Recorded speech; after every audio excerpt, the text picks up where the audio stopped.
May I now request Mr. Vivek Trivedi, Principal Convener and Founder APSWDP, to welcome the dignitaries and enlighten us about the background of the dialogue today. Mr. Vivek Trivedi, please. Yes, thank you, Hitesh, and good morning to all of you.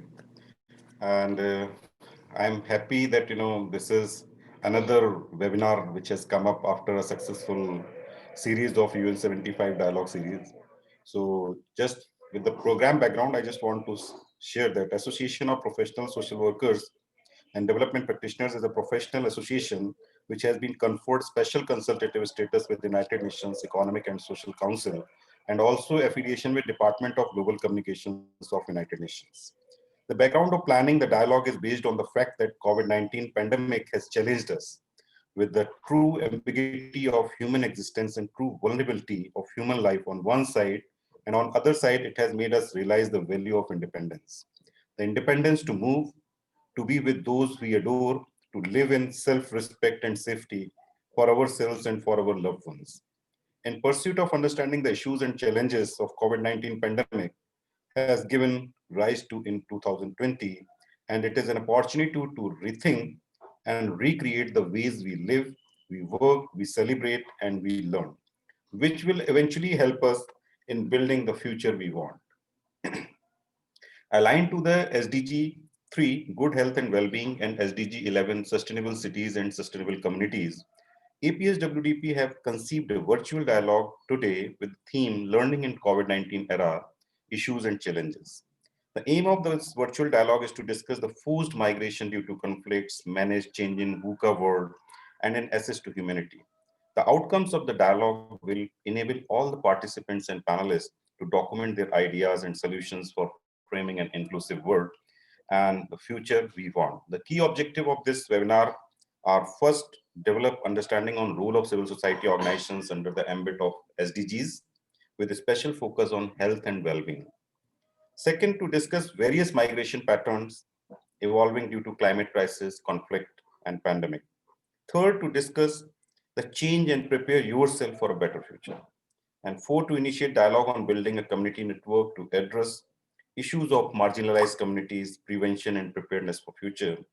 And lastly, to give exposure on various issues and solutions for building sustainable future and to sensitize and to adopt the principles of think local and think global and act local.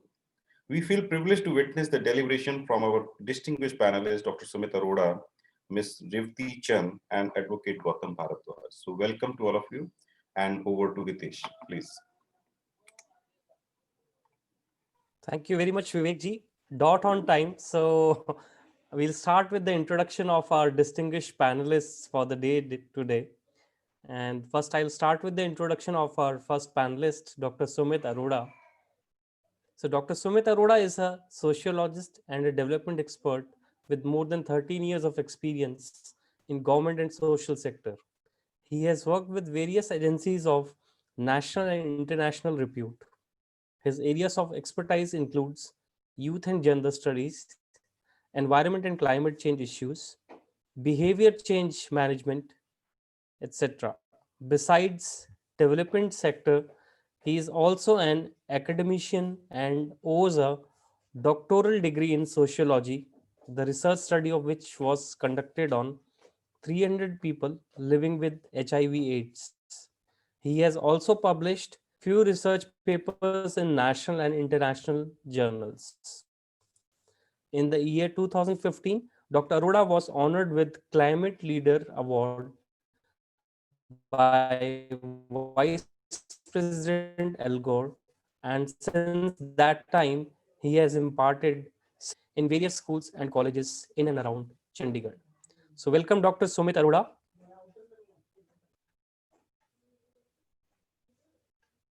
Our second panelist of the day is Mrs. Reevti Chand. Mrs. Reevti Chand is a seasoned HR professional with 12 years of versatile experience in organizational development, training and development, recruitment and selection with entertainment, education, and BPO industry. She has worked extensively in designing and implementing HR systems and policies, organizing and conducting training programs geared towards operational efficacy. Ms. Revati is currently working as assistant professor with AIT MBA, Chandigarh University, and she is conversant with advanced HR practices, for example, recruitment techniques, cost effective training and development solutions, competency mapping, performance management, compensation strategies, etc. Our third panelist is Advocate Gautam Bhardwaj. Advocate Gautam Bhardwaj is BA LLB from Punjab University, Chandigarh, and LLM from Kurukshetra University. He is an empaneled lawyer with State Legal Services Authority, Chandigarh, as well as District Legal Services Authority, Chandigarh. He is a former co-opted member of Bar Council for the states of Punjab and Haryana. He is also a consultant with Chandigarh Commission for Child Protection Right and a regular visitor to Model Jail, Chandigarh. Gautam Bhardwaj is having deep understanding of range of society and community related issues. He was bestowed with National Award as a Best Panel Lawyer by National Legal Services Authority. He is an active member of APSWDP and a visiting guest faculty for various institutions routed through State Legal Services Authority, Chandigarh. Welcome, Advocate Gautam Bhardwaj, Ms. Revati Chand, and Dr. Sumit Arora. And with this, may I now request our first panelist of the day, Dr. Sumit Arora, to please share his views on the topic migration and COVID 19 issues and challenges. Dr. Sumit Arora, please. Yes, good morning, everyone. I hope you can hear me. Thank you, Hitesh ji, for the introduction and for this wonderful opportunity for this webinar. I'll be speaking on migration and COVID-19 era, issues and challenges. So, as we all know that, COVID-19 is here in this world for almost a year now, and it is nothing new. We all have witnessed some of the other problems associated with this COVID-19 pandemic. So migration is one aspect that has been, badly impacted because of this COVID-19. Although there are like other aspects also, there are like range of social, economic, political problems. But because we have to narrow it down and, I'll be talking much about the migration and COVID-19. So I will be sharing it through a PPT. And is it visible? Yes, Dr. Sumit. All right. So,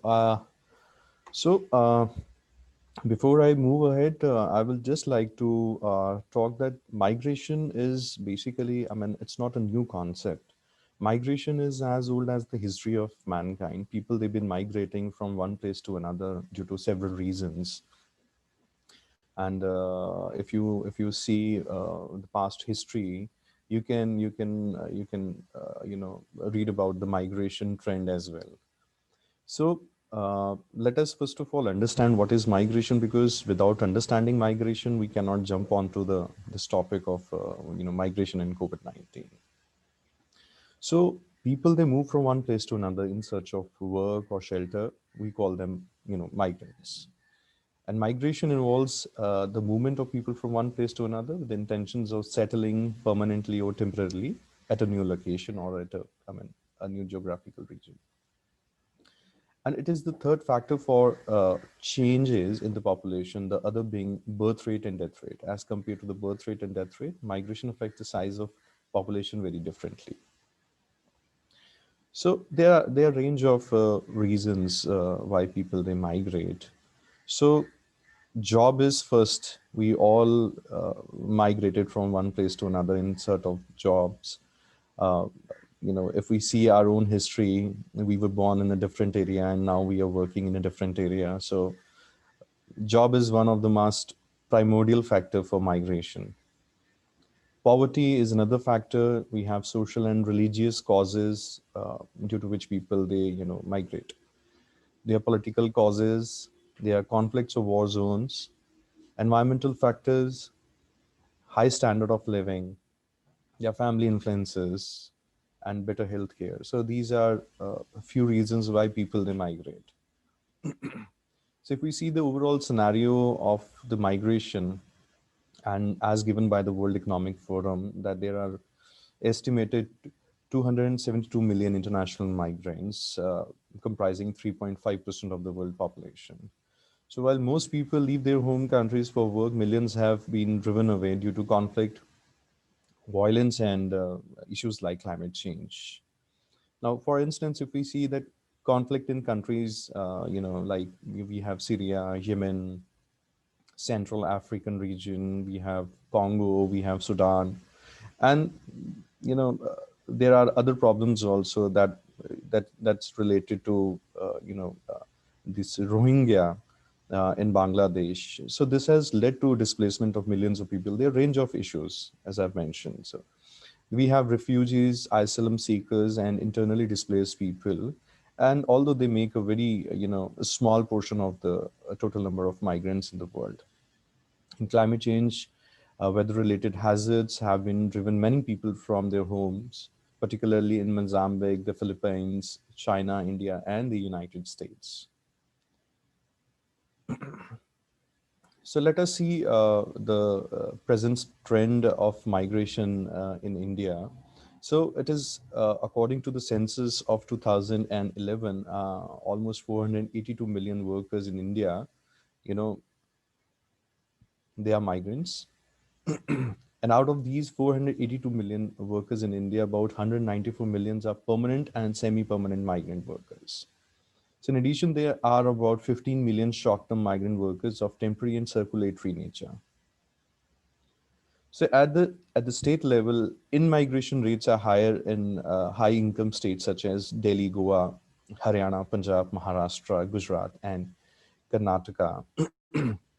And there are conspicuous migration corridors within the country. For instance, we have migration from Bihar to Delhi.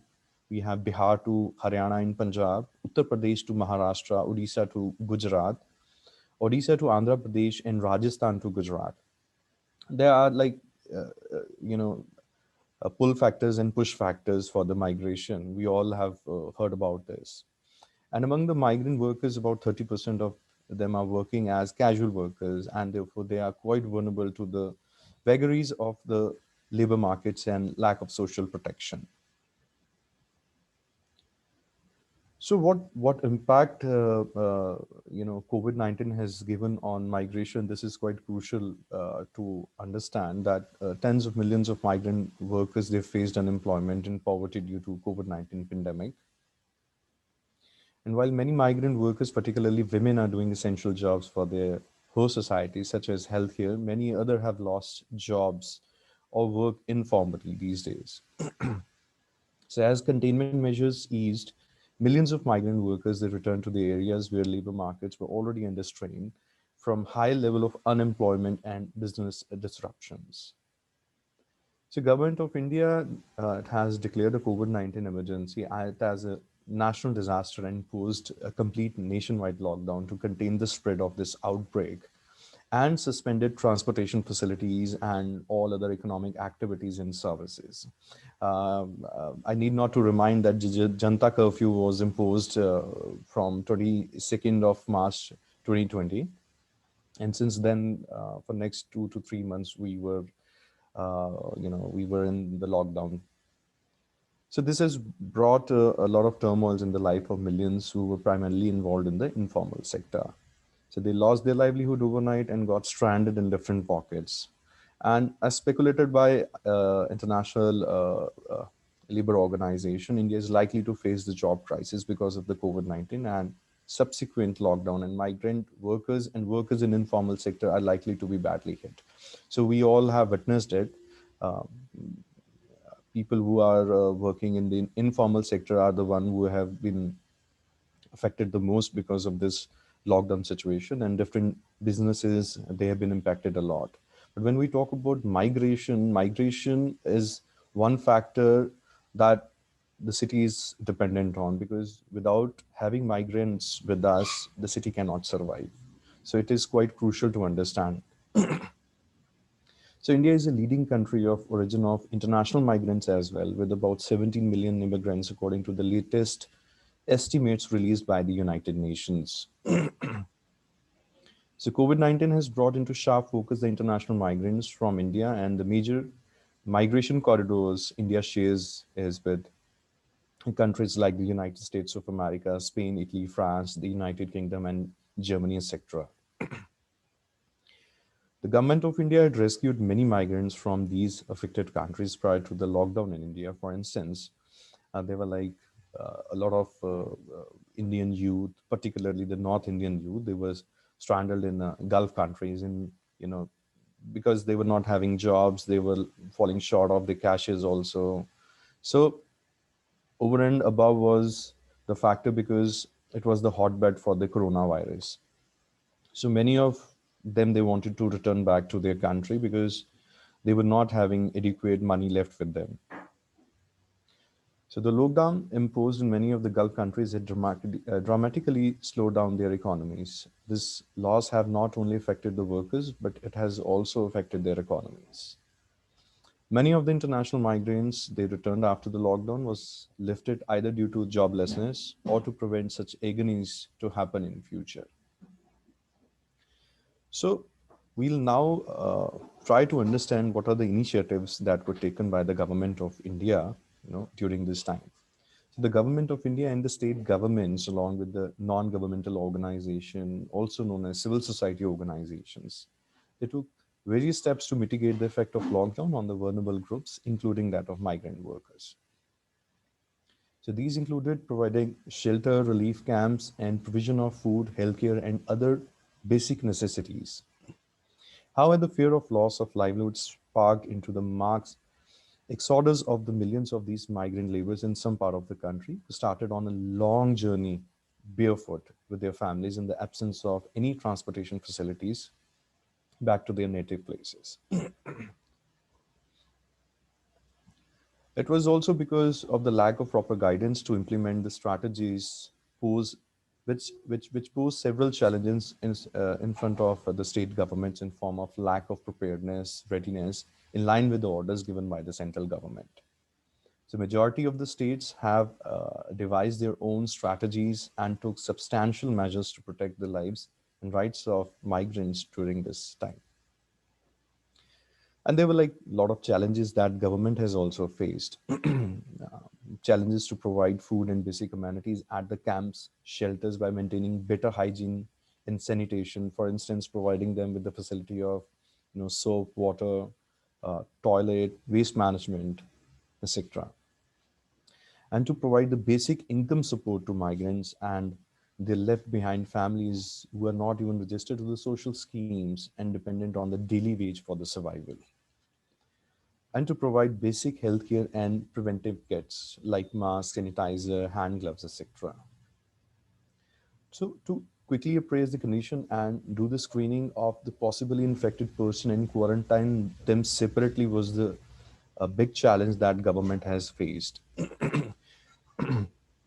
So another one is to maintain the social distancing for the migrants to check the spread of infection. It was also a big challenge for the government. So to provide counseling and psychological support to the migrants under the distress and to transfer migrants safely to their native places. These were the broader challenges that government has faced during this time. And let us also try to understand what are the impacts of COVID-19 on the United Nations Sustainable Development Goals, because the Sustainable Development Goals are very close to all of us because all the 17 goals, they have a role to play in our life. So COVID-19 has, given negative effect on certain goals that includes SDG 1, no poverty, SDG 2, zero hunger, 3, good health and well-being, decent work and economic growth, and reduced inequalities. And there were like some immediate reliefs also when we talk about the sustainable development goals. and Sustainable Development Goal 12, responsible consumption and production, climate action, life below water, and life on land. So there were a range of negative impacts of the COVID-19, but then there were like some immediate reliefs also because of the COVID-19 situation. The pandemic has exposed weakness in the international system that need to be addressed as part of the Build Back Better agenda. The past couple of months have shown how poverty, weak health system, inadequate water and sanitation, and substandard international cooperation have exacerbated the COVID-19 crisis. Sustainable Development Goals have a comprehensive framework to address various risk factors holistically to build resilience to current and future shocks, whether they be health, economic, and or environmental shocks. So, I would also like to talk about the Solidarity Response Relief campaign that was initiated by Association of Professional Social Workers and Development Practitioners here in the Tri-City Chandigarh. So during this COVID-19 lockdown, EPS WDP took the lead by providing various essential items to the migrant colonies in the Tri-City Chandigarh. And we were overwhelmed to see huge, areas were covered by these migrants. They were living in their shanties, their small houses with almost no facility left with them. So during this Solidarity Response Relief campaign, there were certain items that were distributed to these migrants that included face masks, hand sanitizers, gloves, soap bars, liquid Dettol, all those things that can help them during this lockdown because they were not having any source of income. They were stranded in their houses. They were not allowed to move out. They were, since we know that they are the daily earner, they are the daily wage earners, so they will earn and they will ensure that their family members, they have eaten proper food. And they were like certain migrants who provided relief items at Chandigarh Zirakpur highway. Along with, we provided them with whatever we could. We anticipated that these people, they might be having the requirement of these items because they are walking. We try to counsel them also. We had our team members with us, but they were not ready to listen to anybody, and they were just wanted to move back to their native places barefoot. And during this time, a lot of people, they faced medical problems also. So we also try to help them with some sort of telecounseling or telemedicine, whatever was possible at that time. It was really difficult for us to work out on all these things. And let me tell you that it was all self-sponsored campaign. It was sponsored by different corporate social responsibility act and different philanthropists in the in this Chandigarh region as well as the northern region. So these are few pictures I would like to share with you. This is a slum. These are migrant workers who are staying here in Chandigarh. They're working. And if you see the housing pattern, you cannot anticipate that these people, they are living in a place, a city like Chandigarh, we call a city beautiful. So these are certain glances of the items, relief items that were provided to them, because this is what all we could do. And this is the picture, very painful because we have witnessed it. The entire team has witnessed it when we went there. People, they're walking barefoot. They were not even wearing, they were not having any footwears. So they were forced to walk without having any, footwears. So we provided them with food, water, and other miscellaneous items that can, help them. I have left this part solutions because this is a point that we all must discuss, that what are the solutions for overcoming the future crisis, because we all are hearing that coronavirus is now back, and what are the appropriate solutions available with us. This is a matter of debate. So this is all from my side, and I think I have not taken much time. So thank you, everyone. Over In, to Hitesh ji. in fact, Dr. Sumit, you are before time. So if you want to share something, we still have 4 minutes. All right. So I would like to talk about the solutions part, and what are the solutions available with all of us. We can have a discussion with next in next 2-3 minutes, because we all believe that the solutions are entirely in the hand of the government. It is not that.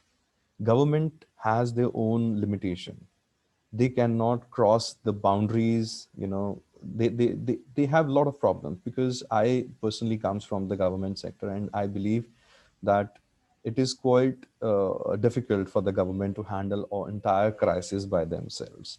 So it is our own responsibilities, our own initiatives, how we are going to handle this crisis. When we talk about uh, migration, or we are talking about this impact of coronavirus COVID-19 on migration, or there are range of other social problems, social economic problems. So if anybody would like to talk on the solutions, please feel free.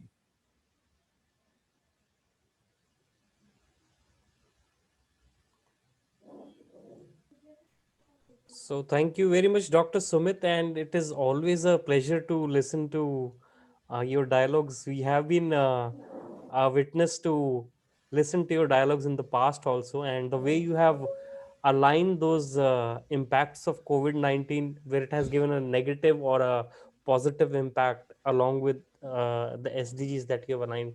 That was one of the things which I also liked very much in your particular presentation. So thank you so much. Thank you so much, Dr. Sumit, and we'll come back to you because there are a lot of questions which people have put forward for you, for Advocate Gautam ji and Ms. Revati. So thank you, and with Thank this, you very much. we'll move to our next panelist of the day, Mrs. Revati Chand, and I request Mrs. Revati Chand to please share her insights on managing change in the VUCA world. Mrs. Revati Chand, please. Yeah, thank you so much, Hitesh. And good morning, everybody. And thank you, Hitesh, for giving me an opportunity to present my views today. And Dr. Sumit, it was a pleasure seeing your presentation and listening to you. And it, of course, at the same time, it was really painful because we all have seen the plight of migrant workers. And to some extent, we could do something, but our hands were also tied due to this coronavirus and taking our parents, our kids in our mind. But kudos and hats off to the team of AAPSWD who has done commendable work. My head bows to the work done by all of you. It commands a lot of courage to do this, especially in such kind of a situation. So thank you so much, and kudos to all of you. So good morning, everyone, once again. And I'm Rifti, and I'm currently working with Chandigarh University as assistant professor. And today I'm here to present my views on the COVID, of course, and of course how to manage this COVID along with the VUCA world. So give me a second. I'll just share my screen with all of you.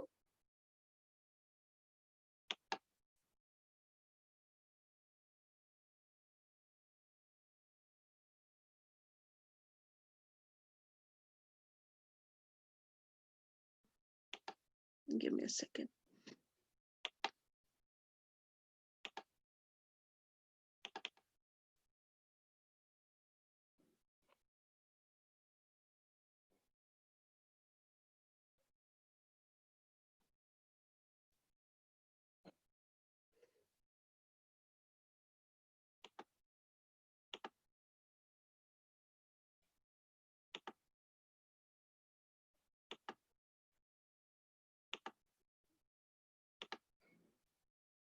Is my screen visible, Hitesh?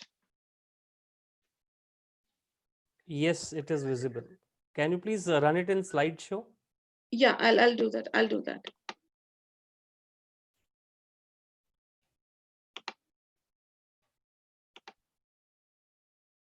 Thank Yeah, you. I think it's perfect now. Yeah.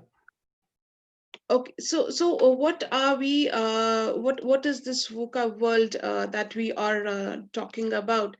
And change, I think, is one of the things that is one of the most difficult things that we all undergo through. Because why?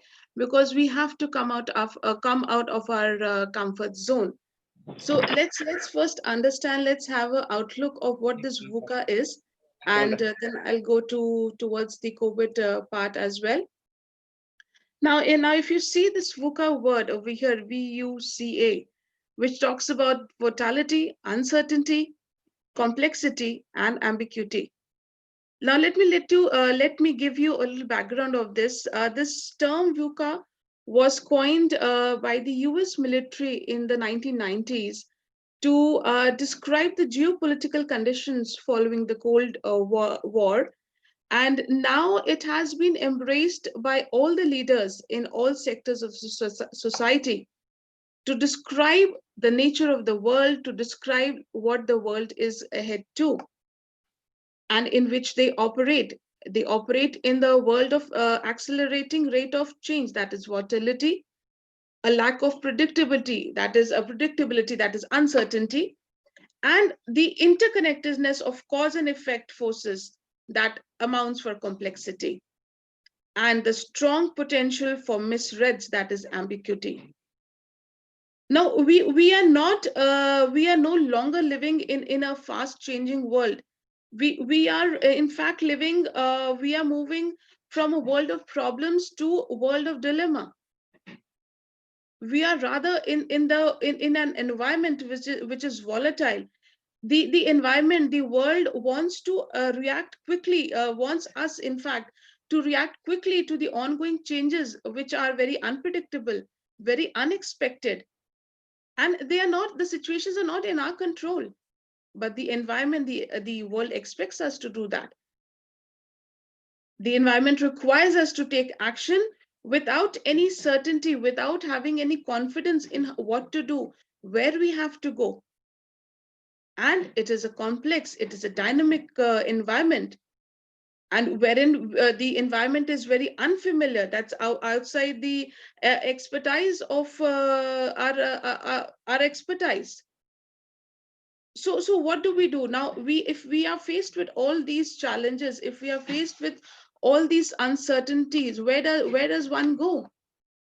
And I if I talk about, I had heard of becoming stars becoming overnight. We tell ki Arey, he's become star overnight, but in this world, this pandemic has overnight given us places at our houses only.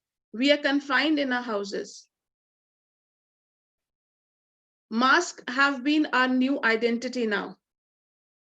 The world has come to a standstill with these lockdown, social distancing.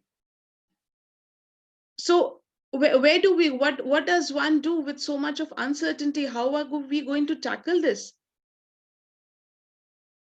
We are seeing volatility every day. Like I'm from this particular academic background, and over the night we told students to come down to technology and start using LMS. We use a Blackboard. We use an LMS that's called Blackboard. We teach them through Blackboard now. We give them assignments. We take their classes. And I'm sure the kids, the small kids, never learned ABCD or 1 2 3 so soon. But rather they learned the word coronavirus very soon. It is the changes. It is the stress. This COVID has put in the stress so much on us that we could not predict anything, how, what we have to do. Our circumstances are changing rapidly, which has left us powerless, like we are no longer in control of our lives. Many lives, we are not even in control of situations. Such is the dramatic impact of this volatility changes, which has come along with the COVID. No one can predict, like we go for uncertainty, no one can predict with confidence when this pandemic will end. Day and night, month and month, we are praying, when will this get over? And we are again in that fear of post the celebrations of festivals, we are again in the situations of what we were in March, what we were experiencing.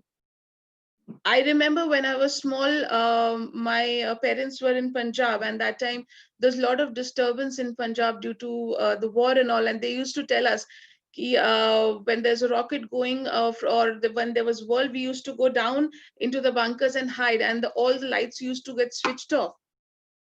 And the same situation we all felt in the time of Janta curfew, and since then it's of course now we have come out of our homes, but still the pandemic, the uncertainty is there. When is the vaccine going to come? There are many companies, Serum, Bharat Biotech, Zydus, Phoenicia, they all are working. And I was just yesterday seeing in news, our honorable Prime Minister have been going to all the centers and having a stock of what is the production, where is the vaccination, what stage it is now. So kudos to him. He has been, of course, upfront, on toes since March for all of us, but still nobody has the answer. So this is the kind of uncertainty that we are facing today. Complexity. So many people have lost their jobs. We just heard Dr. Sumit's views also. From the workers to code of management people, all businesses came to a halt. The social life has gone down hell. We do not contact anybody. Masks have been our identity now. Social distancing, health issues, mental health issues, depression, suicides. Every now and then we open news and there is one news about this. It brings jitters in our body as to hear what is happening. When is this going to end? Relationship issues, loss of identity. So there has been a lot of complexity. This COVID has bring about a lot of complexity along with this pandemic. And nobody knows the best practice how to deal with it. It's all hit and trial that is going on. There is no best practices that organization or the world or the environment can follow to manage the challenges caused by the pandemic. So we all are seeing, we all are analyzing, we are doing hit and trial. Okay, this would work, this would work. There have been so many NGOs coming up, individual people coming up to help and to solve out the issues. But there seems to be no end. There seems to be not a bright future. Of course, it's in January, December, we are expecting. But as of now, everybody is on hold and holding breath, praying for something good news to come in soon. So imagine the kind of, I think since March, we are now here in November, it's almost December now. It's been 8, 10, 9 months, we are seeing this VUCA changes, which is volatile, uncertain, complex, and filled with a lot of ambiguity. But every side has two coins of it. So if we are today in this situation, I'm sure we are going to change this as well. But how are we going to do it? Is there some solution to it? How are we going to save ourselves? Can we change this VUCA to our advantage? Can we do that? There is a lot of a possibility. We feel helpless. We might be feeling helpless right now. There's a lot of things, there's a lot of power in our hand to do, but nobody knows how to go about it. Everybody is so negative. Everybody fears so much. These are tiring times that we are going through. But we have to redirect our energy. We have to redirect our energy towards dealing with these things effectively. We all are mature people. We all have, our India has given us so much values, ethics. We all know what is right, what is wrong for us. We don't have to wait anybody's instructions. It is that only one point wherein you need to say, yes, I can do it, or I'm going to be the change for this particular world. I'm going to contribute my services. I'm going to contribute my time to this tiring time so that the world remembers, or so that I am confident I can look up to myself that yes, I did something for the world, for the society, for the benefit of the society. But for that, first, as individuals, we need to bring ourselves up. We need to be confident about these changes, that yes, I can, or we can bring these changes to the world. So how are we going to do that? I would, of course, have more solutions. We can have discussions also. But here I have put in how we can turn VUCA to our advantages. Let's see that. Now, when we talk of vitality, can we have a vision for ourselves? Can we paint a vision for ourselves? Vision in terms of where we want to see, where we want this problem to go away, and how do we want it to go away. Orientation, in order to meaning spark, to have a motivation, to spark a motivation, to forge internal and external identity. Can we counter volatility with vision? To have a clear focus and help to adapt a change quickly. So first of all, we need to think, first of all, we need to design what is our vision, what do we want to do, how are we going to bring this change in the environment or in ourselves first. Post doing that, post rethinking, post having a plan in our mind, we need to meet uncertainty with understanding. Understanding in the terms of what is happening around us. Feel and accept that change. When you are in know of what is happening with you, you will anticipate those threats and take advantages in terms of new opportunities. Understand the interconnections, make them transparent, understand what is going around with you, because you have to take a deep breath and accept that yes, we are into COVID-19. Okay, we are into this situation where we cannot meet anyone, we cannot go to anybody's house, we have to be confined in a house. That is the utmost first important thing, to accept this is the problem that we are facing. Because maximum times it happens when people do not realize the truth, they do not counter the truth, they say it becomes impossible, and then they go into depression, and then suicidal attempts happen. So dealing uncertainty with understanding, with acceptance. Okay, this is happening to me, this is happening to us, this is happening to my family. Even if somebody has contracted COVID, okay, now what's the solution? Instead of pondering over what happened, why it happened, pondering over the solution is best important. Embrace it with vitality, embrace it with energy, and use that resistance into some productive energy. And then react complexity with clarity. Let's be very crystal clear about everything. Connecting with yourself, know yourself, with which will give a clear focus and encourage to solve problems together. Once you have a plan, you understand this is happening, you need to have a clarity. Okay, this is the way I'm going to go forward, and we are going to together solve problems. Focus on what counts and what's its reality about. Trust, transparent connections, and process. Applying energy and force exactly where they will be the most effective one. So having a clarity, having crystal clear about everything, how are we going to change complexity with clarity, changing clarity with it. And last, of course, but not the least, ambiguity, fighting with ambiguity with agility. Stay adaptable during these tiring times also. Learn new things, embrace creativity, promote a constant culture for making decisions and accounting for mistakes, interact transparently with objections, facilitate innovation, and build up resistance. And I'm sure when we do all this, when we understand a vision, when we understand ourselves, be it any time, be it COVID, but God forbidden, we do not want to see another pandemic in our age time. But even if we see it, if we understand the situations, if we understand how we are going to cover all this, how are we going to deal with all this, it's going to help us way ahead in life.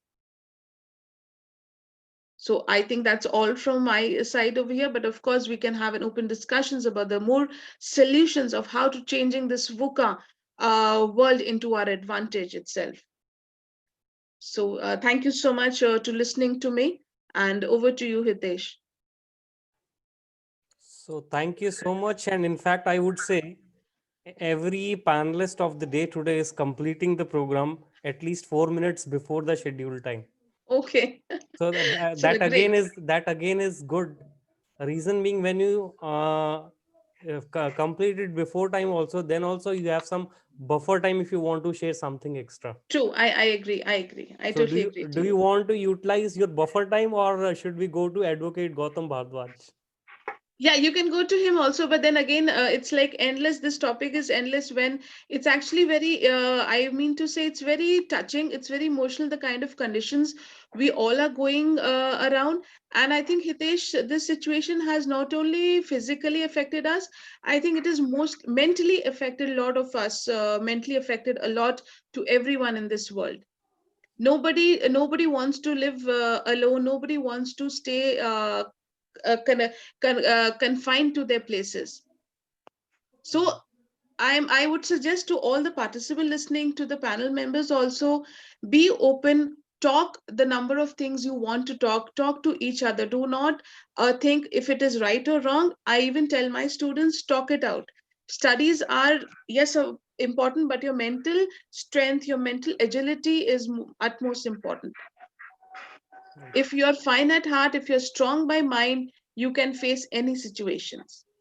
So I request all the participants to talk to your loved ones, be connected to your loved ones, and help each other. Let's help each other in this world. Nobody is going to take anything from you, but if you help someone, you will get his or her best wishes and blessings. So let's help and be a good team. That's all it is. So thank you so much, Ms. Revati Chand, and it was a Welcome. pleasure listening to you, the way you have My pleasure. explained. Yeah, the way you have explained how to convert your volatility into a vision, uncertainty into and a better understanding, and complexity into clarity, and ambiguity into agility. So it was a pleasure listening to you, and we'll again come back to you during Sure, the sure, question answers time. sure. And with this, I now move forward to our third panelist of the day, Advocate Gautam Bhardwaj. And I request Dr. Gautam Bhardwaj to please share his views on access to humanity. I think this is one of the topics which is close to his heart. So over to you, Advocate Gautam Bhardwaj. Thank you so much, sir. A very good morning. A warm welcome to Mhm. everyone, all the participants, and my worthy friends as panelists who are present here today. Uh, well, my learned friends have already they have shared a lot with all of you today. And although even ma'am just mentioned that it is very emotional and it is very a touchy kind of a situation, like what we have faced and what we are facing till date, and how we have uh, like what we have faced till now in like with regard to the migrants and all.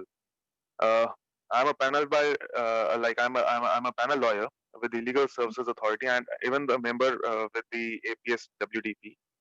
So I will be just sharing my experiences, what all I have gone through during the lockdown period from day one, like even till date, what we are experiencing till now. So basically, initially, what was it? Like the Supreme Court, they just gave us the guidelines uh, with regard to the all the jail inmates who were just confined in jails, be it the under trials or the convicts.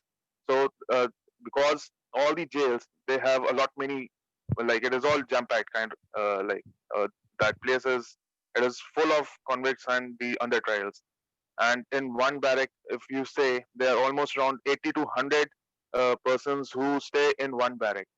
So that was something which was mm, we were just thinking of just to slow down the number of all the inmates, and then the decision was taken as to just take them out from the jail and just send them back to their places. At that point of time, when we moved in applications before the duty magistrates or the Laka magistrates at the time, so we actually saw that many of them were not from this particular place, like that is Chandigarh, like who are actually confined in model jail over here. I'm talking about Chandigarh only. So many of them who were actually from other states too, like say like from Punjab, Haryana, and as well as from Uttar Pradesh, maybe from Bihar also. So it was pretty difficult for us as to how to like how we'll be managing them to send them back, because the situation was getting worse. Initially, we were of this opinion like how the things will get streamlined, but slowly and gradually we worked on it, and finally like they were sent back safely to their respective places, to their states. And not only with this regard, because what we did as a part of Legal Services Authority, we coordinated with other legal services authority, the state legal services. If there was somebody from Punjab, so we contacted the Punjab State Legal Services. If there was somebody from UP, we contacted them from the district legal services or maybe the talukas. So over there, like who were managing over there. So in like in coordination with them, we tried to send all those inmates uh, likewise, because the bus services were also stopped, and I think even the train services, but still we managed and we procured, and likewise we just sent them back. So this is one part. Other part was after getting through this drive, like sending all those inmates, be it on parole or like on bail, like interim bail. So this was just with regard to the inmates. But now, if we come to the other section of the society, like those who were actually like what even Sumit sir also just mentioned regarding the migration, like the migrants and all.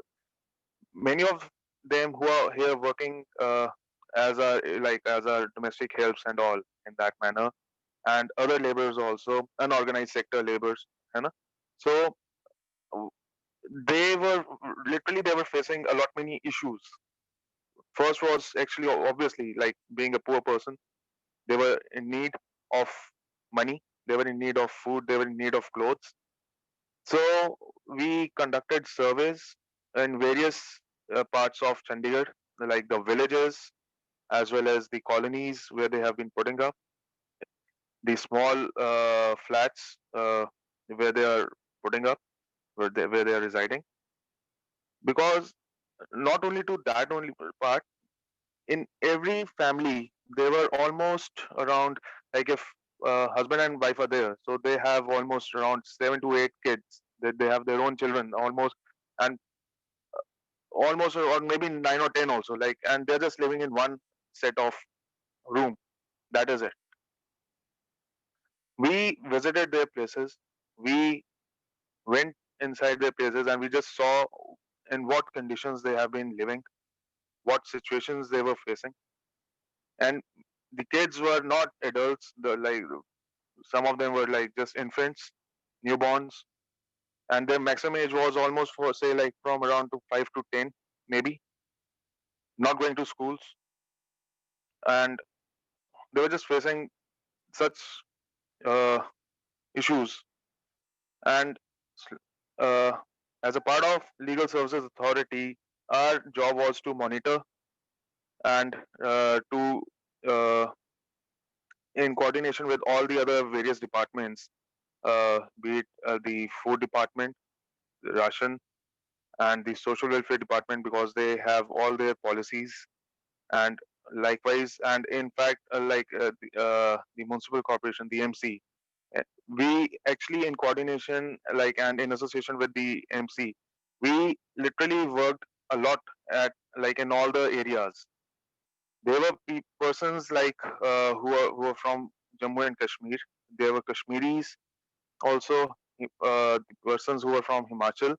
They had nothing with them. They had no food. They had no clothes. So, in coordination with MC, and we supplied many things, all the essential commodities to them. We from the other states, state legal services authority, we got many. We received lists of the persons who actually who were here from that particular areas. So we provided all the services to them as well. As even Dr. Sumit like even he mentioned, like we distributed all the commodities in terms of masks, gloves, soaps, toothbrush, toothpaste, like what all was required, we delivered it. We were just there and we just delivered it. We helped each and every single person, from a minor to an adult, a senior citizen, not only to that part only, but even the transgenders also. We even helped transgenders even. So because even that is an area where they face a lot many issues. So this is something a very a critical issue and a very sensitive issue. Like we have to really look after, uh, and it is only us who have to be like, we just have to work for the people. We just have to work as much as we can. We can, if we will be helping someone, it will be really good for them, and it will be something for the society also and the community. Like we are delivering something. We should be efficient enough that yes, if we are doing something for somebody, yes, we will be doing it for somebody, at least for one person, and it will be good enough to to give to the society also. And not only to this, like I will just say that a nation is built by the members of the society, a society comprising of different features and characteristics, and a fusion of citizens who not only work for themselves but for the nation building as well. So, as a part of our moral responsibilities to nurture the society and to provide with all the basic amenities to everyone, including persons from different strata. Because you see, what is the root cause because of which like everything is being like there's a negation, like the crisis what we have been facing, the crisis, be it like the socio-economic crisis, the jobs, like those who lost their jobs during the pandemic era, during the lockdown, and because of that reason there was a restlessness between youth also. Even the marginalized category was also affected badly. So these are the issues like what we have been facing till now, and till date we have been literally we are, but we are trying our best, as and when it is required, we are there for the community and we are helping them out. So in order to strengthen like the society and the nation, I think there are four principles which everyone should follow and which are actually required. And these are basically the survival, life, and liberty, the protection from economic exploitation and all forms of abuse, protection and welfare of children, and care of marginalized and disadvantaged community.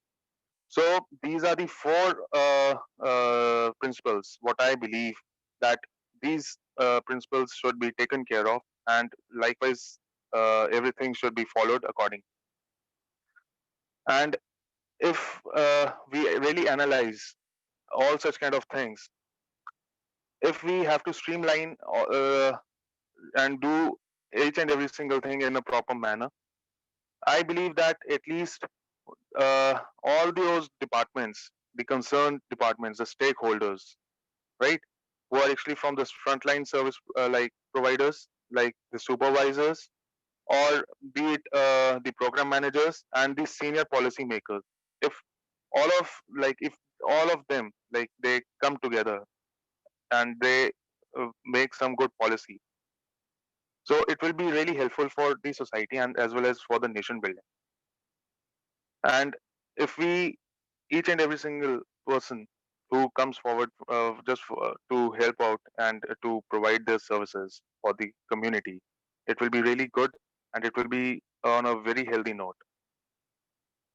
So it is an innate like an access to the humanity, which not only brings a ray of hope for the needy, but also a step ahead towards the building a sustainable nation.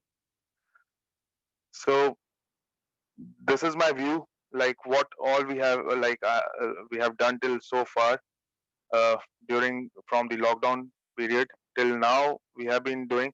We keep receiving uh, applications for the for issuing of the labor cards of the like who are from the unorganized sectors, and the other parts. I won't say the vendors, but kind of you can say that yes, we are trying to help them out as well. Uh, so it is all like it is all interconnected. Everything is interconnected. All the government departments are interconnected. The issues are all interconnected, and policies are a lot many. The government has have given us a lot many policies, but if we have a focus and if we work on those policies in a proper manner, I think there will be no issue at all, and everyone will have a very good and healthy life to stay upon. So this is my viewpoint, and anything is like I would just say that access to humanity is always good. Thank you, sir. So thank you so much, Advocate Gautam ji. And again, you have also finished your talk well before time. So it's 10:32, and I think this again gives a very positive signal that we have a lot of time for question and answers. So we have around 20 minutes for question and answers, 20 to 25 minutes.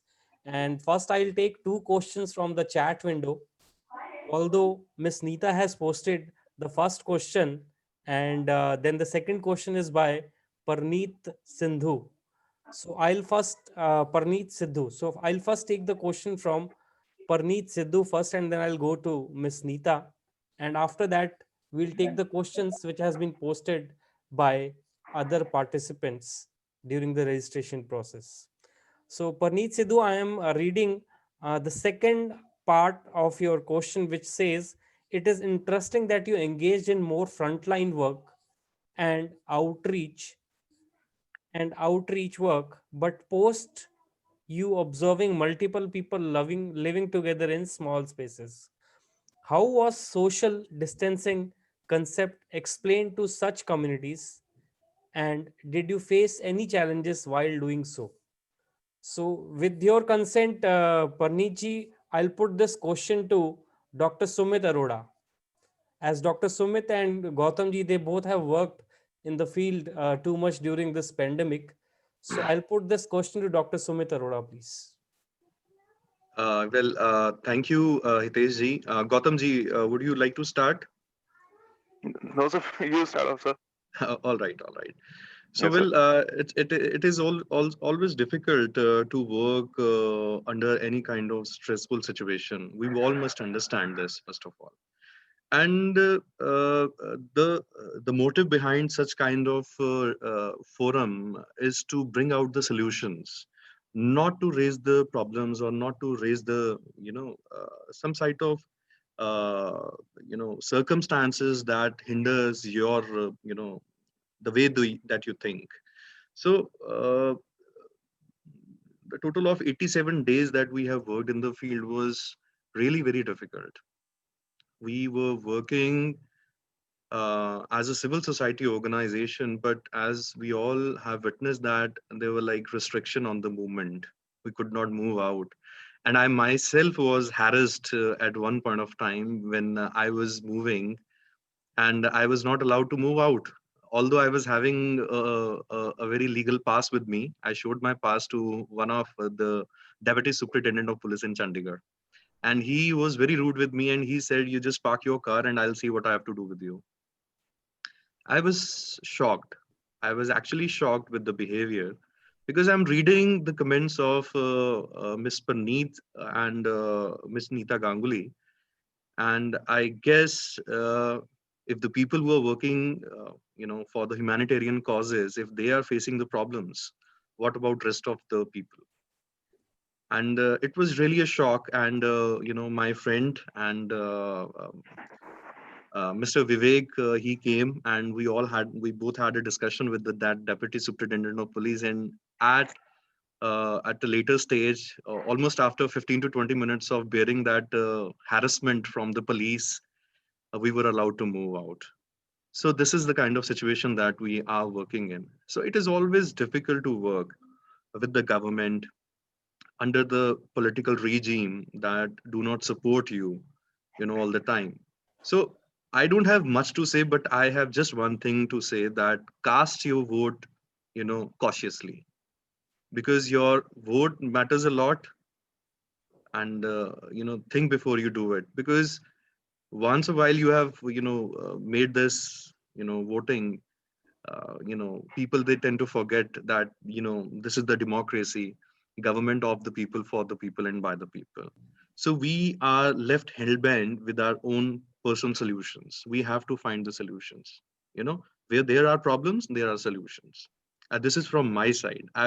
And Gautamji, if you would like to add something, please. Sure, sir. So in fact, during this lockdown period, like as I just mentioned, that at least like in one room, set of room, there were almost around 7 to 8 or maybe around 10 minimum, maximum, whatever the number was like of the family members.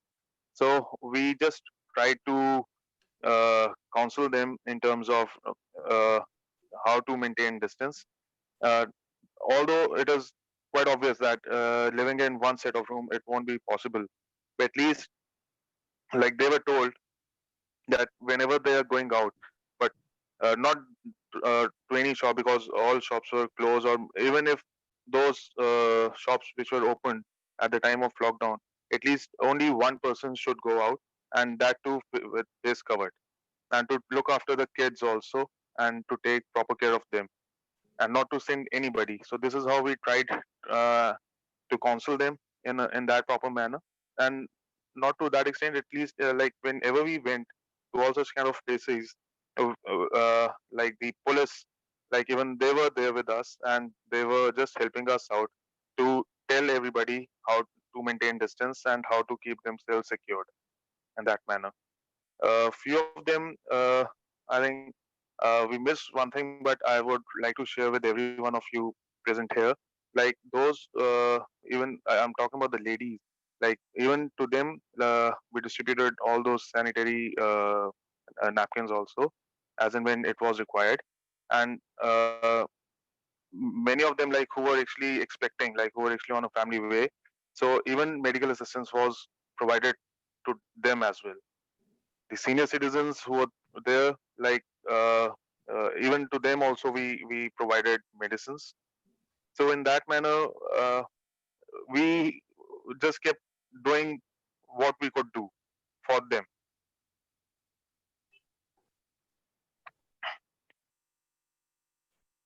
So thank you so much, Gautam ji and Sumit ji, for sharing your insights on this question by Parneet Sidhu. And while going to the next question, I just wanted to announce that please be here, because we'll be having a group photograph towards the end of the program. So I'll go to the next question, which is being asked by Miss Neeta Ganguly, and she says, when walking into an unknown territories, one needs to cautiously retrospect, prepare for the unexpected, take safeguard measures, but not take overnight decisions.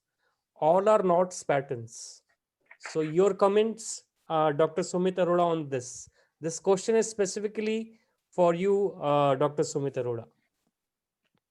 Well, Hitesh ji, yes, I have read it in the chat box, and well, there are always uncertainties in life, and we cannot say no to this.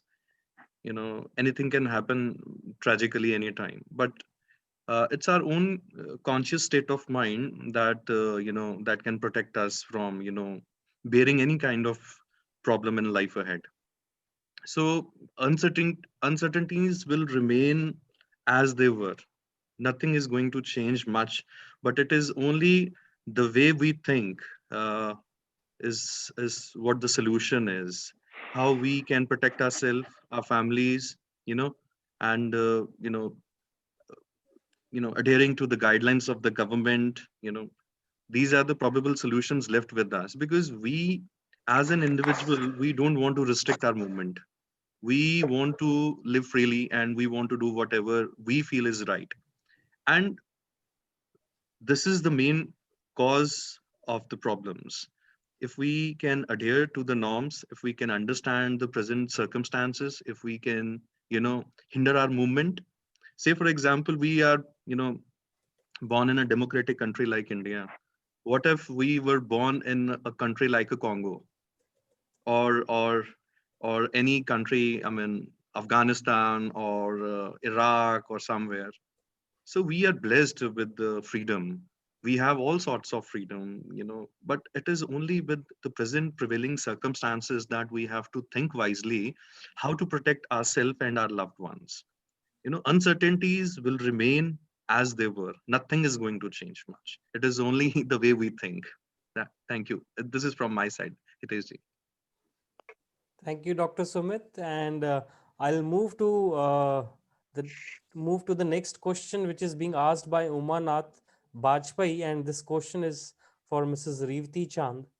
And Umanath Bajpai, he wants to know, how can we protect elderly and children from COVID-19?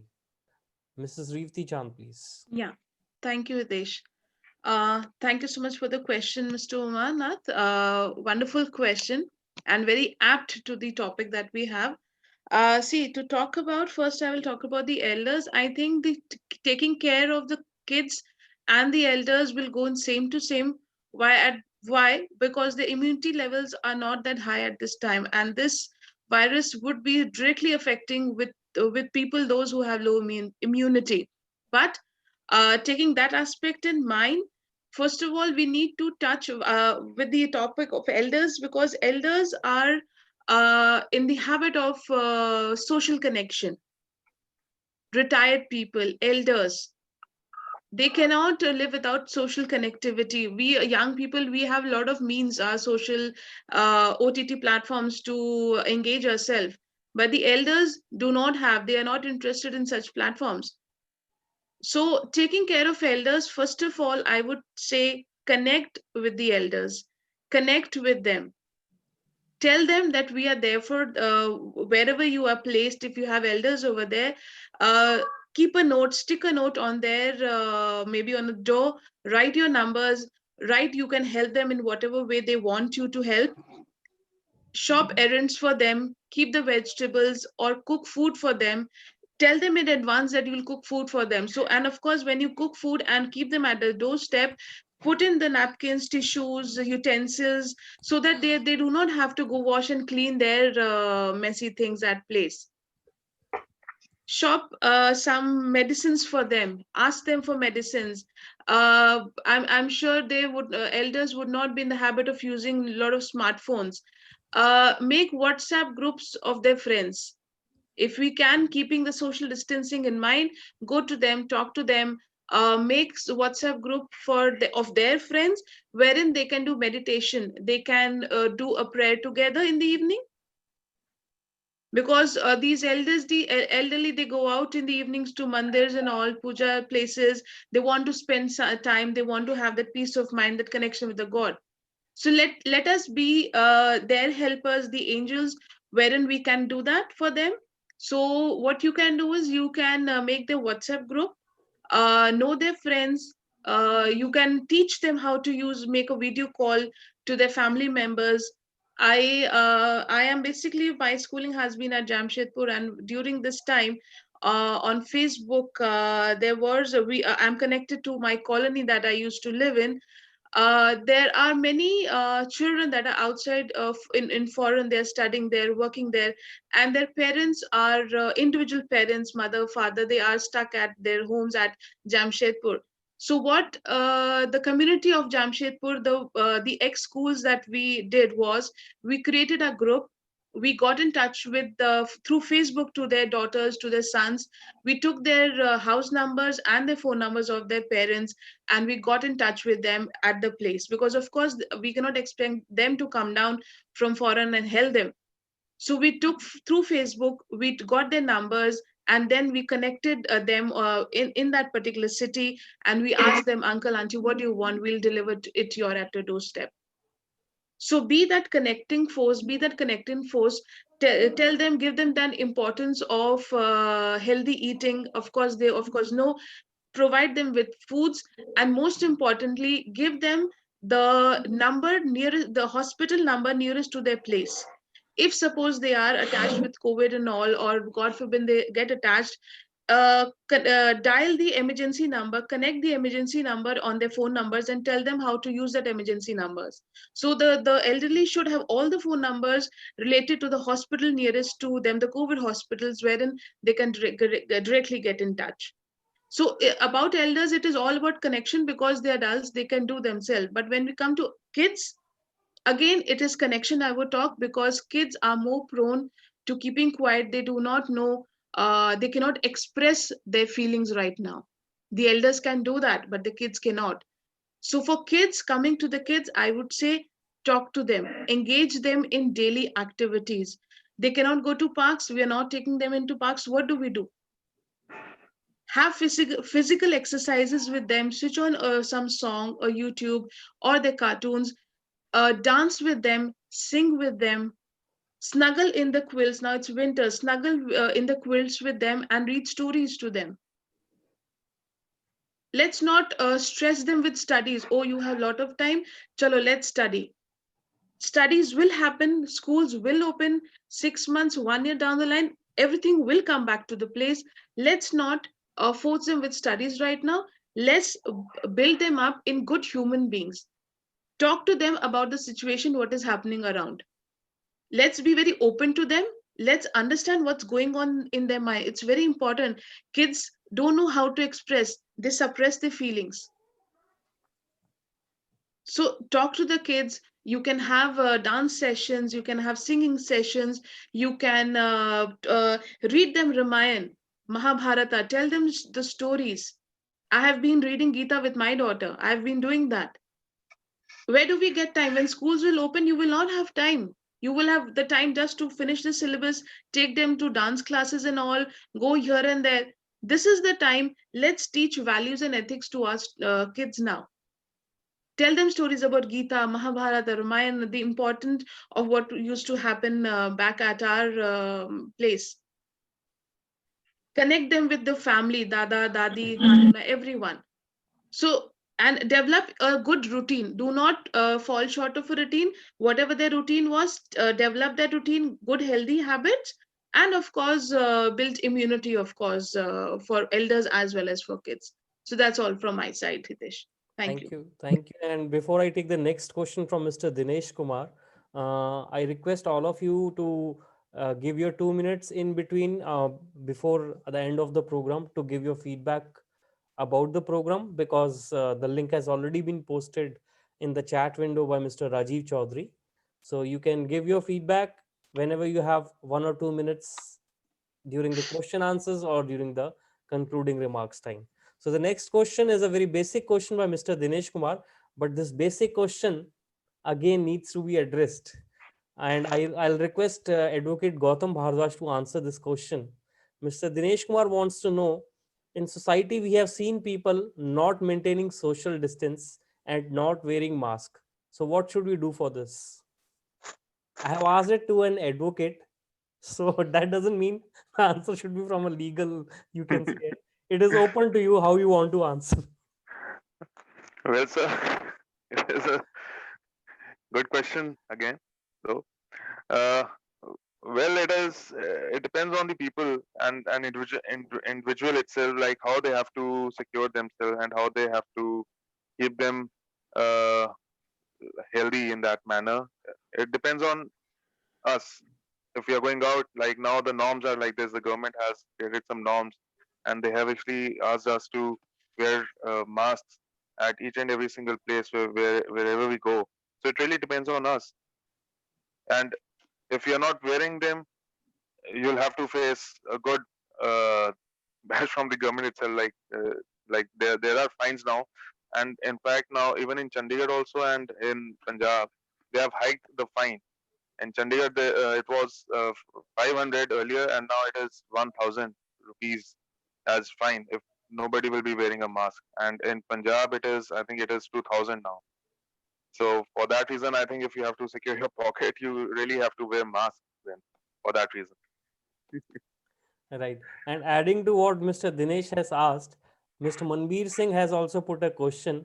which is the most suitable method to aware people to follow instructions regarding COVID-19?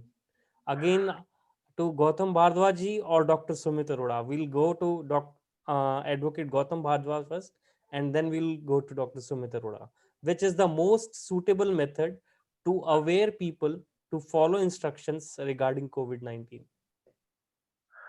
The suitable method to aware people is actually through counseling only, sir. What I believe, and it is the only way, at least that by way of counseling, it will be easy for everyone to understand how we have to cope up with the situation, with the current situation, what everyone is facing. And likewise, if we will be able to counsel them, and if they will be able to understand that particular thing, I think further to that, like they will be further, like they will be, it will be easy for them to make others understand, like what is good for them and what is bad for them. Okay. Thank you so much, Gautam ji, and over to Dr. Sumit. Just adding to what Gautam ji has mentioned, it is more important for us to understand whether each one of us, we are getting the right information about what measures that we have to take, because these days we are taking assistance of the websites or the social media. So people, they're coming up with some sort of solutions, some local solutions, some solutions from the international agencies like WHO or the Ministry of Health and Family Welfare from India. So we have to first of all understand that whether we are, working on the right directions or not. Second thing is, majority of the instructions, they are coming in one particular language, that is English. So people, there are a range of people who are unable to read English. So in that case, we have to provide them with the local language as well. And as mentioned by Gautam ji also, we have to, identify people who can talk to those people. Like, say for instance, if we are moving to a village or a tribal area, you cannot just simply jump into that area by yourself and start dictating people that you should wear mask and you should stay away from each other. This is not the way. I mean, we have to identify the local solutions that are available with us. Of course, civil society organizations, non-governmental organizations, faith-based organizations, they have a crucial role to play, because this is what they were meant for. These organizations were basically from the local areas as well, and they were here to cater to the needs of the individuals living in that particular vicinity. So according to me, we all must understand that the right information must prevail, the right information must reach, and the way we can make them understand, this is what can make the difference. Because a country like India, with a huge population size and very small, I won't say small area, but I mean, if you compare with other countries like US, Canada, Australia, the land size is very, very small, but population size is almost 2.5 to 3 times bigger. So we have bigger problems than those countries. So we have to identify some local solutions to these problems. I mean, just simply making them aware and telling them to stay away from each other won't make any difference.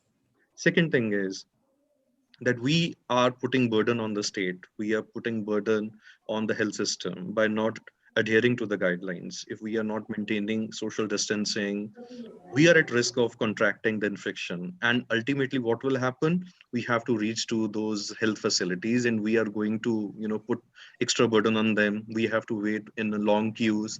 If you see the premier health agency in this northern region, PGI, there are queues and queues outside the PGI. What the health system can do here? It is our individual responsibility to be vigilant, to be accountable. We have to stay inside our houses and we have to restrict our movement only in case if there is an emergency, if there is a requirement. So I think local solutions are the best solutions rather than depending on some social media or some other guidelines. Of course, we have to understand the legal channel as well. So this is from my side. Thank you. Right. And one last question, quick question, because we are only left with 5 minutes. So again, it is for Dr. Sumitra, and this question is being asked by Dr. Sheetal Gupta. She wants to know how to cope up with financial hurdles in this COVID-19 time, as almost every section of society has got affected due to COVID-19. Well, this is a very relevant question.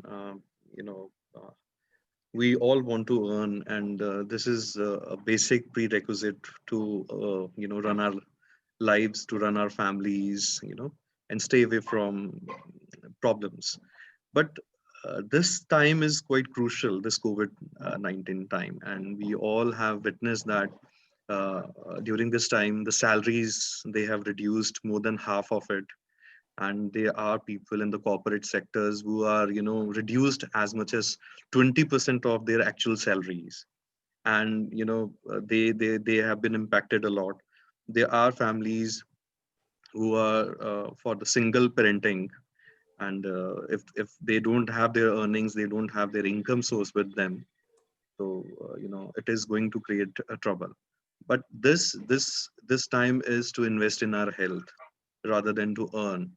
We should be happy, we should be glad that we have a healthy life.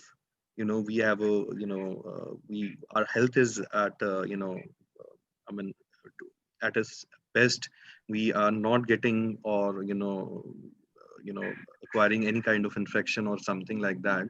So uh, earning is of course a problem, and I've witnessed myself that many of the youngsters, they have turned to the YouTube. They have become YouTuber now, and they are making their videos, and they are trying to earn through the social media as well. So there are other solutions also. I mean, the best that we can afford to. And I hope that the situation is going to be better in coming times, and the livelihood, uh, uh, the source of income, everything is going to be fine in coming future. But this is a very grim situation that we all are facing at present. We all are having problems, we all are facing it, but let us work out on the solutions as well. Thank you. Right.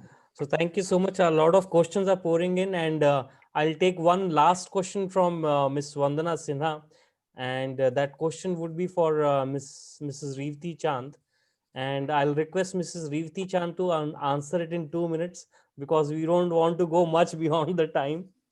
And before I ask the question to Mrs. Revati Chand, again I want to announce we have received till now 14 responses for the feedback, and I request all of you to please give your feedback for the program, because this also gives us an opportunity to improve in our forthcoming programs. And second, please be here, because after the concluding remarks and vote of thanks by Mr. Rajiv, we'll be having a group photograph.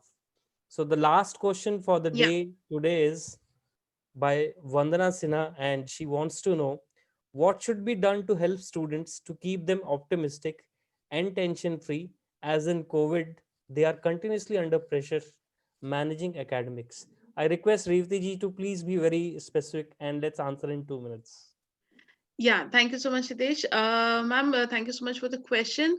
Again, I would just say connect with them, talk to them, because today's millennium is very volatile, and understand what is going in their minds. Studies, of course, is important, but their mental agility, mental strongness is utmost importance. Little bit reduceness into the social media, reduce them the screen time for the kids, be it juniors or seniors, and focus them, put them more on meditation and yoga. This is the best time you can teach your kids towards moving towards yoga, meditation, or any of the physical exercises, because there are no gyms now. They have to do without machines. So where do they go? Give them a mat, ma'am. Put them on the floor. Teach them some yoga, meditation, and please reduce the screen time. I think what best I can say, apart from the study screen time. So thank you so much. Dot on. Hitesh ji, there is just one thing from my side, if you allow Yes. me. Yes. Well, I've been asked to share one of our experience here in Chandigarh, where we we were the victim of stone pelting during the time of COVID.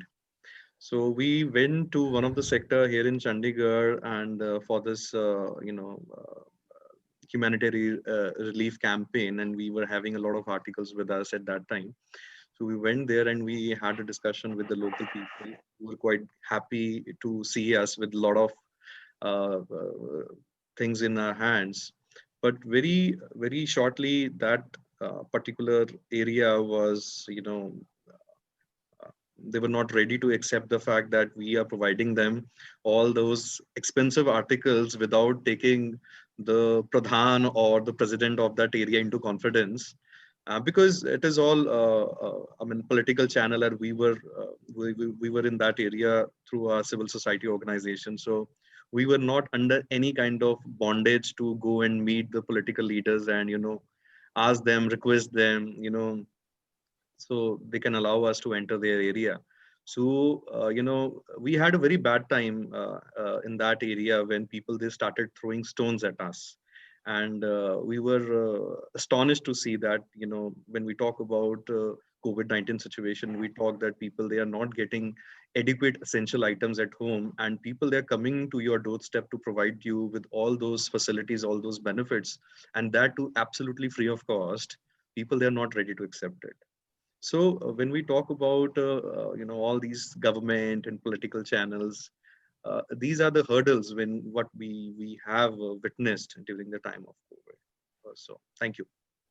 So thank you so much, Dr. Sumit. And again, I am repeating before I request Mr. Rajiv Chaudhary ji to give the concluding remarks and vote of thanks. Please be here for next 2 or 3 minutes. We'll be having a group photograph towards the end of the program. I now request Mr. Rajiv Chaudhary, member APS WDP and technical head for our virtual dialogues of APS WDP, to please give the concluding remarks and vote of thanks. Mr. Rajiv Chaudhary, please. Thank you, Hitesh. Thank you for this opportunity to propose vote of thanks. We express our heartfelt gratitude to distinguished panelists, Dr. Sumit, Ms. Revati Chand, Advocate Gautam Bhardwaj, who agreed to be a part of this dialogue, for creating awareness through this dialogue and inspiring us to come forward together and change the lifestyle by taking small steps like first, change the lifestyle and attitude of having keen curiosity to learn for good health and well-being.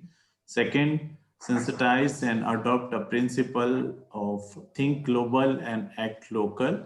Third, creating sustainable solution for shifting population of the world in year to come. And fourth, develop a society responsible behavior and enlighten your family to be inclusive. Fifth, realize the value of independence, the independence to move, to be with those who adore, to live in self-respect and safety for ourselves and for a loved one. And six, act to co-create awareness, new chronicles and reform control system. And last, being human will power humanity and create better human being. Dear friends and professionals, an event like this requires throughout planning and eye for details. We are fortunate to be mentored and guided by our eminent member from various domain and backed by the team very motivated and dedicated and result-oriented colleagues of APSWDP. Sincere thanks to our guide and vibrant leader, Mr. Vivek Trivedi, founder APSWDP, for empowering the team to execute the dialogue meticulously and organizing team members compressing by Mr. Hitesh Gulati, Mr. Navneet Trivedi, Mr. Yogesh Sharma for their remarkable effort in depth planning and timely implementation of the program. Through this past year, we all have discovered and devoted ourselves to our passion and grow immensely as a result. In our midst, we have grown under the mentorship of our eminent member, healing from such diverse background. So our family now constitutes the senior bureaucrats from administrative services, senior eminent professors, medical scientists, social scientists, professional social worker, development practitioners, and entrepreneurs, consultants from vital and multiple agencies, activities, and students. Special thanks to all of you for showing your keen interest in this event, without which none of us would have come this far. A grand applause for everyone present here. Please feel free to reach us apswdp@gmail.com and logged in on apswdp.org for more information. And I again, all participants, please make sure to fill and submit your feedback form, link shared in the chat box. Thank you all, and over to you, Hitesh sir. Thank you so much, Rajiv ji. And time to switch on your cameras. I request all of you to please switch on your cameras and let's have a group photograph. And for group photograph, over to you, Rajiv ji. Yes. So meanwhile, we'll be having group photograph in next 2 minutes when Rajiv ji would be taking the screenshots. People who have not given their feedbacks, we request them again to please give their feedbacks, because till now, let me give you an update. We have received 20 responses. So we are still less of 10 responses from the participants, 10 or 15 responses.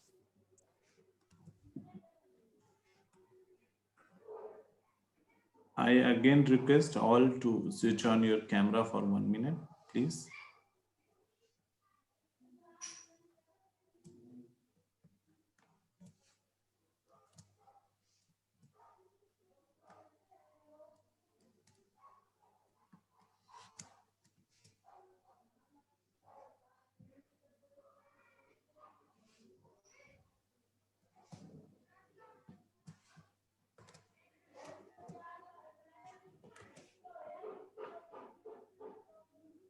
There are still many people not switch on their camera.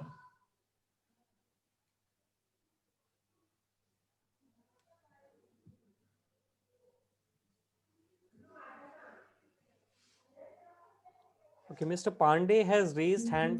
Do you want to share something, Mr. Pandey?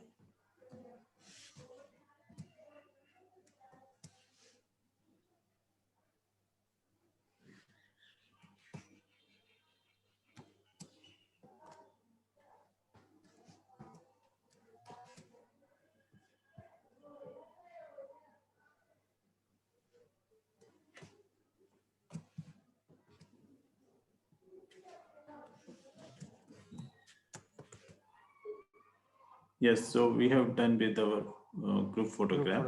Okay. Thank you, Okay. Hitesh ji. Thank you so much. I think Mr. Pandey wants to share something. Let's give 2 minutes to Mr. Pandey so that he can share something, what he wants to say. Mr. Pandey, please. जी sir, आवाज नहीं आ रही था? हाँ जी sir, कुछ share करना चाहते थे आप? No sir. अच्छा अच्छा. So thank you all, and in fact it was good to see you all on this day, which was a family day for all of you. So special thanks to all of you for coming on this Sunday, and that too very early in the morning, I would say, because it was 9:30 to 11. So we'll see you in our forthcoming programs, which we'll be planning soon now. And thank you once again. Thank you, Tej. Thank you for giving the opportunity. Thank you, everyone. Lovely meeting everyone here. Bye-bye. Thank you all.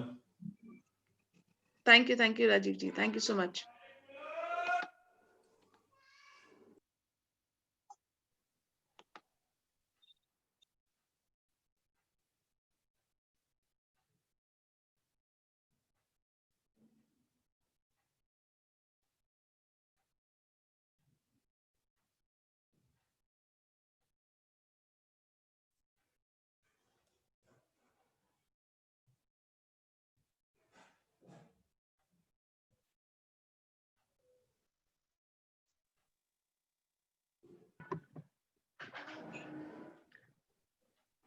Thank you, Hitesh ji, for the wonderful moderation. Hiteshji at his best, you know. Thank you, Thank Sumit ji. you. It is all teamwork. Thank you. Thank you so much.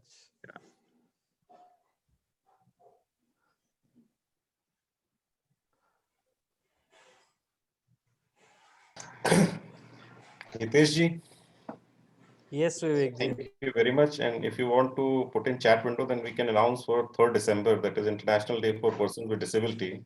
And Okay. we are coming up with a, evening dialogue, possibly after 5 o'clock to 6:30. It is with the State Legal Services Authority. So we will be involving, persons with disability across India who are, playing cricket, basketball on wheelchair. And we will discuss on Disability Act also, and we'll try to pull in some, young wheelchair users and those who are sports persons to speak about their spirit and how they have make themselves out of their, drawing room and bedroom to the cricket pitch in stadiums. Okay, so we have not come up, not finalized yet, but we have been given nod with, partnership, in that upcoming webinar. So by tomorrow evening, it will be finalized with the speakers, and we'll take it, some rural background speakers as well. Those who have, very hardship and hard time to come from Jharkhand, Chhattisgarh, Madhya Pradesh. Even Mr. Pandey was here, Dr. Om Kumar Netam is visible right now. Yes. Yes, Chhattisgarh, and he has managed a full team from tribal areas, those who are playing cricket and they are well advanced in their spirits. So कोशिश करेंगे बहुत अच्छा webinar disability पे लाने के लिए. So Om, I look forward to listen from you on 3rd. Okay, So are you ready? we expect all of you to please join us on 3rd. And before we conclude, I think Ms. Parneet Sidhu wants to ask a question to Dr. Sumit Arora. Yes, yes, please. So rather than reading it in the chat window, now I Yes. request Ms. Parneet Sidhu to please ask your She can question speak, yeah. directly to Dr. Sumit Arora. Okay, Now thank you so webinar much. is over. Now you can personally interact. Yeah. Yes. All right, great. I was just wondering, like they talked so much about COVID, and I hear so much about discrimination. People are ill-informed. They may think that outsiders are bringing in COVID. What is your take on that? Because I'm afraid to fly back. One should be very cautious these days because of this COVID-19 situation, all the travel restrictions have been imposed, and of course, it is not safe also to travel at this time. When you talk about discrimination, we're not hearing this term, now. It's very old. I mean, the moment we start talking about migration, settling in different part of the world, even if we don't want to settle there, we are there to, work, to earn, or to acquire some higher studies. Discrimination is there. So I have a lot of friends who have, settled abroad, and during this COVID-19 situation, they could not get the true benefits as the citizen of that country. They were told that they were Asians, they were brown, and they have, they have migrated to their country. So this is something that we have to understand, because we cannot change the psychology. So one has to think that the moment we plan to migrate, we have to prepare our mind that we have to face such kind of problems. We have to, we have to deal with such kind of circumstances abroad. The most tragic thing is when you move abroad is, of course, we can earn dollars. We can earn some good higher degrees, like we have Harvard, we have Oxford, we have Yale, we have Leeds. A lot of great universities, top 10 universities in the world. But when it comes to our social life, I find my country as the best.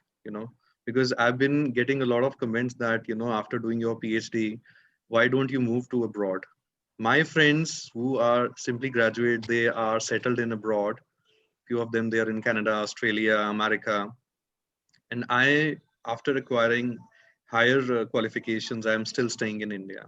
I find this country is the best to take birth and to die. If you want to, enjoy the adventure of life, if you want to, you want to become a global traveler, you must visit.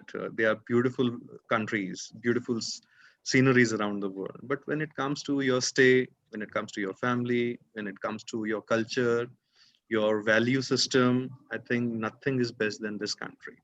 So discrimination is there, it was there, and it will be there. We have to deal it. How we have to deal it? We have to have a lot of patience. We have to go for self-counseling, and yes, I'll come. So it is better to, understand that we are not part of this culture. We have, acquired it. We were not ascribed with it. We were not born in this culture. So if you are not a white-skinned person, you cannot settle there. You can settle there because you have a great community, Punjabi community in Canada, Australia these days, America. But let me tell you that they all, at some point of time, they have faced the discrimination. One of my friend is in Canada these days, and he's a student, and he says that I've been harassed not by the foreigners, but from my own community people from Punjab. The Punjabis are making a lot of discrimination against the Punjabis who are migrating to those countries. So we have to deal with it. It is our own state of mind, Praneeth. And I'll request not to fly at this stage because this is a very high time to travel, So we need to have a lot of patience, Yeah, wish you all the best. Thank you. Thank you so much. I was also, Sumit, trying to understand how is discrimination in the state, because my back home is India, and I had heard that there is a lot of discrimination now against the NRIs returning back from the local people in India. I mean, outside, abroad, I would say racism is the right word.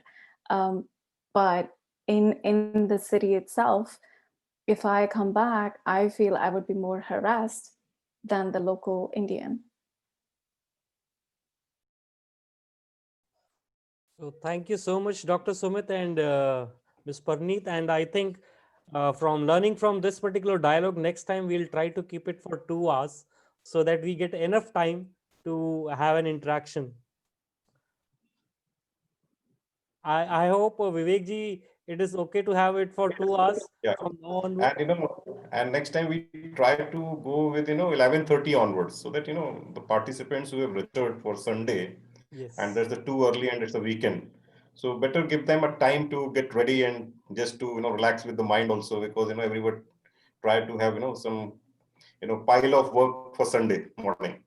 So we'll try to keep it 11:30 onwards, or say 2:30 onwards in the afternoon. Okay, and 5 o'clock, keep it. So okay, from my side, thank you, Thank you so Hitesh, much. Dr. Yeah. Sumit, Thank you. Rajiv. Yeah.